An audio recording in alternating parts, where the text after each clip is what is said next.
The Abbasid Caliphate stood as a beacon of Islamic civilization, fostering advancements in science, culture, and mathematics. Baghdad, its capital, flourished as a center of learning and trade, attracting scholars and merchants from across the known world.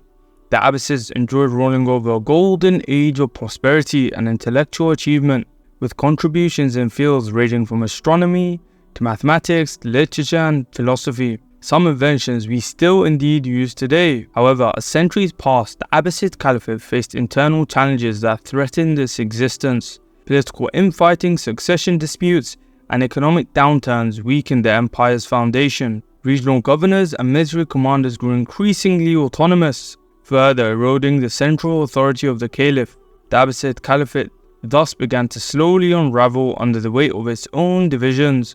Meanwhile, just to the east, the Mongol Empire, under the leadership of Genghis Khan and later his descendants, embarked on a relentless bloody campaign of conquest, stretching from the steppes of Mongolia to the shores of the Caspian Sea.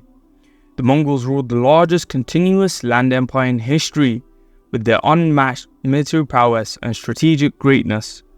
They struck fear into the hearts of their adversaries, leaving a trail of destruction. In 1258, the Mongols, now under the command of Hulagu Khan, turned their attention to the heart of the Islamic world. Al-Mu'tasim, the Abbasid Caliphate at the time, ordered the execution of the Mongol envoys. I honestly don't understand why the hell he tried to piss off the Mongols, as if he didn't just witness their expansion eastward.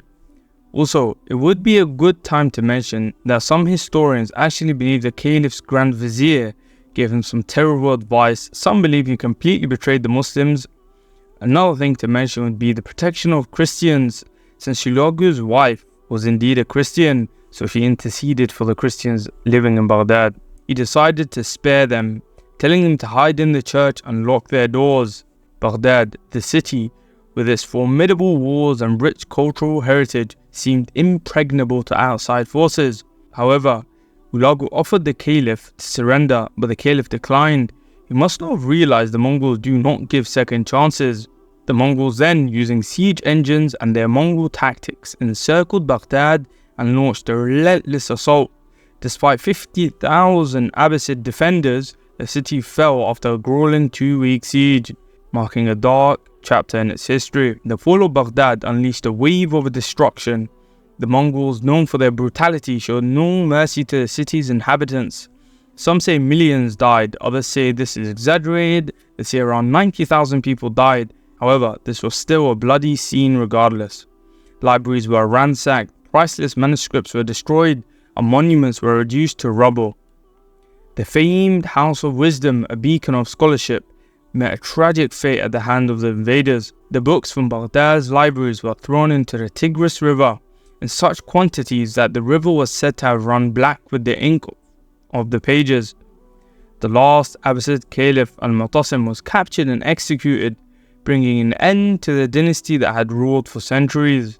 Some say he was wrapped in a rug and a horse trampled over his body. The Abbasid Caliphate, once the pinnacle of Muslim power and prestige, lay in ruins. The Mongol conquest shattered the political, cultural, and economic foundations of the Islamic civilization, leaving a void that would take centuries to fill.